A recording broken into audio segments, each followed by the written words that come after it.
வணக்கம் நேயர்களே. சிங்கப்பெண் செல்வி எஸ். கீர்த்தனா மாண்புமிகு தொழில்துறை அமைச்சர். அதாவது அரசியலை பொறுத்த வரைக்கும் பெண்கள் அரசியலுக்கு வர்றதே ஒரு பெரிய குதிரை கொம்பான விஷயம். அப்பேற்பட்ட அரசியலில் அதுவும் புதிய ஒரு கட்சியில் தன்னை இணைச்சிக்கிட்டு முதல் முறையாக அந்த கட்சியில் வேட்பாளராக நிற்கிறாங்க. அவங்க நம்ம ஜெயிச்சிருவோம், நம்ம அமைச்சர் ஆயிடுவோம் அப்படின்லாம் இவங்க நினச்சி அரசியலுக்கு வரல. ஏதோ நம்ம அந்த மக்களுக்கு ஒரு சேவை செய்யணும். ஒருவர் புதிய நபர் பல 1000 கோடி சம்பாத்தியத்தை விட்டுட்டு அரசியலுக்கு வந்திருக்கிறாரு. அப்போ அவர் பின்னாடி நம்ம நிற்போம் அப்படின்னு சொல்லக்கூடிய செல்வி எஸ். திரு கீர்த்தனா அவர்கள், இவங்க ஏற்கனவே அரசியல் ஆலோசகராக பணி செஞ்சுருக்கிறாங்கங்க. அப்படி அரசியலை பற்றி இவங்களுக்கும் தெரியாமல் புதுசாக வந்துடலை இவங்க அரசியலுக்கு. அதே நேரத்தில் சமூக சேவை யூடியூப்பராக இருந்து அந்த விருதுநகரை சுற்றி இருக்கக்கூடிய பகுதி, விருதுநகர் மாவட்டம் முழுவதும் இருக்கக்கூடிய பிரச்சனைகளை யூடியூப் மூலமாக இவங்க அனைத்தையும் அரசின் கவனத்துக்கு கொண்டு போன ஒரு சமூக சேவகியும் கூட இவங்க அப்பேற்பட்ட செல்வி எஸ். கீர்த்தனா அவர்கள் தமிழக வெற்றி கழகம் என்ற கட்சியை விஜய் அவர்கள் தொடங்கியதுக்கப்புறம் நாம் இந்த கட்சியில் இணைஞ்சு பணி செய்யணும் அப்படிங்கிற ஒரு எண்ணத்துடன் இவங்க அதில் இணைஞ்சிருக்கிறாங்க. அப்படி இணைஞ்ச உடனே இவங்களுக்கு முதல் சட்டமன்ற தேர்தல்லையே 2026 சட்டமன்ற தேர்தலில் சிவகாசி தொகுதி இவங்களுக்கு ஒதுக்கப்படுது.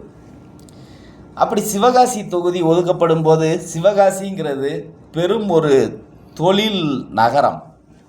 தீப்பெட்டி, வெடி, அப்புறம் பார்த்திங்கன்னா புத்தகம், போஸ்டர், இப்படி சம்மந்தப்பட்ட அது ஒரு இண்டஸ்ட்ரியல் தொழில் நகரம். அங்கு வாய்ப்பு கொடுத்த உடனே அங்கே அஇஅதிமுக சார்பாக அந்த மாவட்ட செயலாளர் திரு ராஜேந்திர பாலாஜி அவர்கள் அங்கே போய் நிற்கிறாங்க. சென்ற முறை ராஜபாளையத்தில் நின்னாங்க, இந்த முறை அவங்க சிவகாசியில் நிற்கிறாங்க. எப்போவுமே காங்கிரஸ் கட்சிக்கு சிவகாசி திரு அசோகன் அவர்கள் எப்போவுமே அவங்களுக்கும் அது ரொம்ப வெற்றி வாய்ப்புள்ள ஒரு தொகுதி. அப்பேற்பட்ட தொகுதியில் திரு விஜய் அவர்களின் முகம் அது ஒன்று தான் அடையாளம் தமிழக வெற்றி கழகத்துக்கு. அப்போ அந்த தொகுதியில் இவங்க தன்னால் முடிந்தவரை கடும் பிரச்சாரம் இவங்க பண்ணாங்க. ஒவ்வொரு சில இடங்கள்லாம் பார்த்தா ஒரு 4-5 பேர் தான் போயிருப்பாங்க. அதில் இவங்க மட்டும் அந்த தொழிற்சாலை வாசலில் நின்று இந்த தொழிற்சாலையில் பாதுகாப்பு வசதிகளை அதிகப்படுத்தணும், இந்த இடத்துல தான் விபத்து நடந்த பகுதி, இங்கே இன்னும் பாதுகாப்பு அதிகப்படுத்தணும், பணியாளர்களுக்கு விழிப்புணர்வை கொடுக்கணும், போதுமான மருத்துவ வசதி, அந்த மருத்துவமனையில் வாசலில் நின்றுலாம் பேசுனாங்க. இங்கே போதுமான மருத்துவ வசதிகளை அதிகப்படுத்தணும் தீக்காயம் பட்டு வர்றவங்களுக்கு அப்படின்னு பல இந்த தேர்தல் பிரச்சாரங்களை இவங்க பண்ணினதை நம்மளால் பார்க்க முடிஞ்சுது. அப்படி அனல் பறக்கும் பிரச்சாரங்கள் செஞ்சதால் இன்றைக்கி சரித்திரத்தில் இவங்க இடம் பிடிச்சிட்டாங்கங்க. சிவகாசி தொகுதியில், விருதுநகர் மாவட்டம் சிவகாசி தொகுதியில் ஒரு முறை கூட பெண்கள் அங்கே வெற்றி பெற்றதே கிடையாது.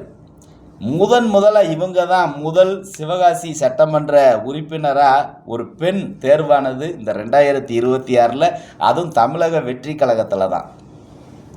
அப்படி தேர்வான இவங்க பார்த்திங்கன்னா கிட்டத்தட்ட 5-6 மொழிகள் பேசக்கூடிய ஒரு சமயோஜித ஒரு நல்ல பெண். இவங்க கல்வி அறிவு நிறைய இருக்குது இவங்களுக்கு.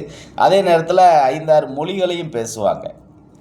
அப்படி பேசக்கூடிய இவங்களுக்கு தமிழக வெற்றி கழக அரசில் தொழில்துறை மந்திரி பதவி இவங்களுக்கு கொடுத்துருக்குறாங்க. இவங்களுக்கு அந்த பதவி கிடைச்சது உண்மைக்கே விருதுநகர் மாவட்ட மக்கள் செஞ்ச பாக்கியம்னே சொல்லலாம். ஏன்னா விருதுநகர் மக்களுக்கு தொழில் நிறைய இருக்குது விருதுநகர் மாவட்டத்தில். அப்போ இந்த தொழில்துறை சார்ந்த பல நன்மைகள் கிடைக்கிறதுக்கு அது ஒரு நல்ல ஒரு வாய்ப்பாக இருக்கும். ஒட்டுமொத்தமாக இவங்க தமிழகம் முழுவதுக்கும் சேர்த்து தான் இவங்க மினிஸ்டர்.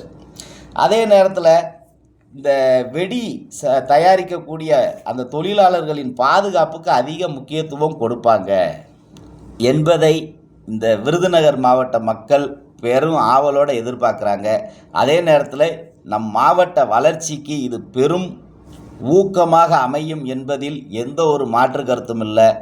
வாழ்க தொழில்துறை அமைச்சர் செல்வி கீர்த்தனா அவர்கள். மேலும் அவர்களின் பணி சிறக்க நாம் அனைத்து மக்களின் சார்பாக வாழ்த்துக்களை தெரிவித்துக் கொள்வோம். நன்றி, வணக்கம்.